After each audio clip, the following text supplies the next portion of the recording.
Hi, my name is Kat, and I'm the Community Manager on Dawn of War 3. From the very first episode of Fog of War, a lot of you have been asking to meet the amazing voice actors who are helping to bring our characters and our stories to life. Today we're going to do just that, but be warned, there are some minor spoilers ahead. Elder! Prophecy comes to pass! No one, including him, will touch it so long as I live. If you're set on staying this course, I must choose rebellion. It's a race to the pointed stick. You know what that means, don't ya? Let war! Hello, my name is Dan Poole. I am the speech/VO guy here at Relic, or one of them, and I'm on Dawn of War 3 currently, and I help do the recording and the processing and implementation and casting and all the kind of voice stuff for our actors and characters in the game. Out of nowhere, you drop out of the sky like an awesome comet. It's really satisfying because when you find the right actor, it sings. And as you wind up your cannons to decimate, you're just you're screaming. She out goes, your loud. unhand him, and then she just goes. Like you have a character and you hear someone and you're like, that's the embodiment of it. And that happened many times in this game, so we're really happy with what we got.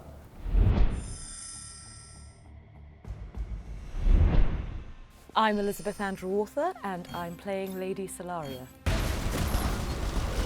I am a giant bad robot. Scion 1 to Dauntless. Do you read Dauntless? I'll be brief. I've received welcome tidings from a detestable source. In voice work, you just kind of go with your gut instinct, which is really refreshing, actually, because you don't overthink things. So the Knights Varlock march to Acheron. She's youthful, but she's got that real sort of command to her. Unhand him! I think the first time I did it, I basically had kind of like just battle lines. So it'd be like, get down, or like, they're shooting from this angle, which doesn't really tell you much. Be advised, an orc pool party is within the walls.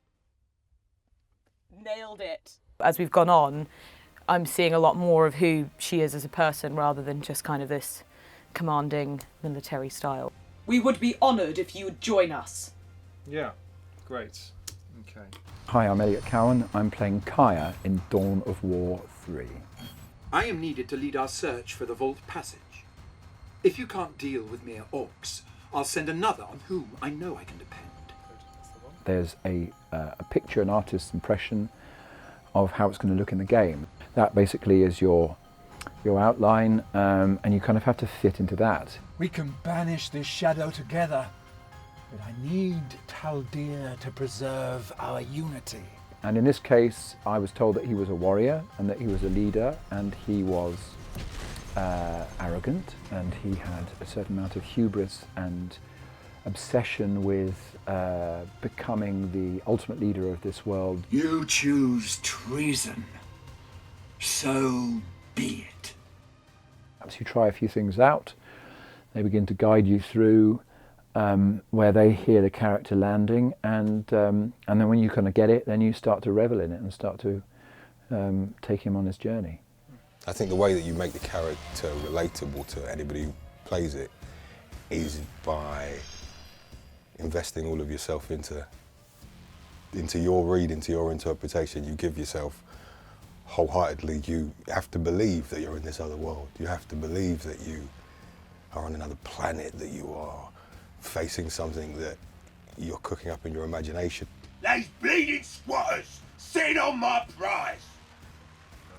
Because we're given the opportunity with a character like this to go mental, to key into a part of your psyche which is hungry for war.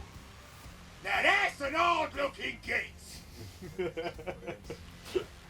It's hard on the voice, but a lot of fun. Duh! There's a pointy end, isn't there? I'll kill him with me spear, or I'll kill him with me zogging claw. What matters to you lot is that these gits give us a good fight for it. And what matters to me is, I want that steak! Hello, my name is Alec Newman. I play Gabriel Angelos. Hello, I'm Chris Fairbank, play the Inquisitor. Do not let the spear fall into the hands of our enemies. Well, there are two separate agendas going on with these characters, each in their different way. Angelos, I forbade you to land on Acheron, yet you defied me. Inquisitor, I could not let my brothers lie in dishonor on that world. It is right that I did not. There's something being held back, there's defiance that goes on one character's part, and essential nastiness and duplicity going on with the other. It is not just orcs on Acheron, but the Eldar as well. Their webway is more invasive than I imagined. A lot of this kind of work is very solitary. You're usually alone. That's what you intend to blockade, is it not, Inquisitor? Oh, that's good. That was great. That works very well. Yeah. Okay, great. Well. Okay. Well. It was amazing. It was so nice to have a human getting that feedback, and that mutual energy, I think, is not to be underestimated. You have gone to great ends for her. Not always.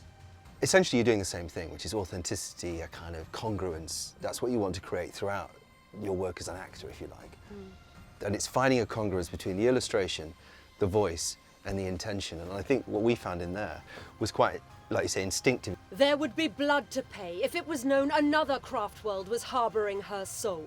But I think in a way she's beyond that, because she's a prophetess, and she can see into the future, and she knows things instinctively. Typical Farseers. No secret is safe. And how she holds herself, and how she interacts in the world in a way where it isn't just day to day, it's the bigger picture.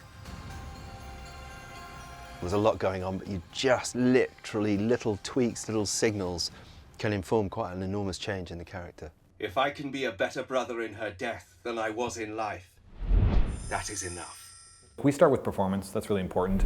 We are also really careful. Our voice director, Justin, he is familiar with the 40K universe. He's worked in this universe before on other games, and he kind of understands the tone of an Eldar, like the ha of a Space Marine, or like the wackiness of an orc. And so locking into those, like, you know, becoming those specific archetypes, and then specifically what type of orc they are or what type of Eldar they are, that is initially what takes a while, because you want to make sure it's true to the IP and to what we're looking for specifically.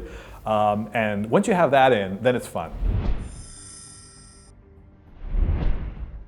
The Warhammer universe has British origins. To be able to cast from authentic, like, Cockney voices is really helpful, especially because the actors are familiar with, like, the subtleties and the different kind of regionalities of that kind of stuff. You know, an intense British Space Marine is the most, it just gives you that power. It's a kind of a cool, it just feels Warhammery, it feels right. It's a big, crazy universe with giant machines and magic and, you know, like lasers and all the great stuff so the voices are pretty heavily processed. There's a pretty unique sound to the Eldar. They have this glassy quality, like their voices are reflecting off this kind of power. Fiery skies shall light the way. And they have this undercurrent of, like, this synthy electronic energy in their voices. And blood shall spill over the wandering world.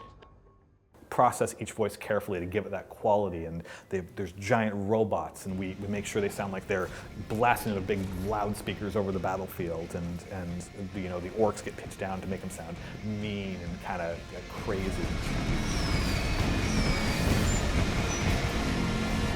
Almost every voice in the game goes through a lot of alteration. They're humans when they start, and they all end up these crazy, mythical, larger-than-life characters. A lot of the time, stories are told from the ground. You are either in the character's perspective, you are down there, and we tell all our stories from kind of a stylized way. We were up above the character, and so when recording and doing our voices, we have to imagine what the full picture is going to look like. It's not just going to be one person in a room talking to another person. It's going to be one person screaming over 800 orcs cheering down a hill. It's, you know, it's complicated, but it's kind of when it all works together nicely. That's when you know you did it right. Thanks for tuning in to the latest episode of Fog of War. As always, be sure to comment below and let us know what you'd like to see in the next episode. And until then, be sure to connect with us on social media. See you next time.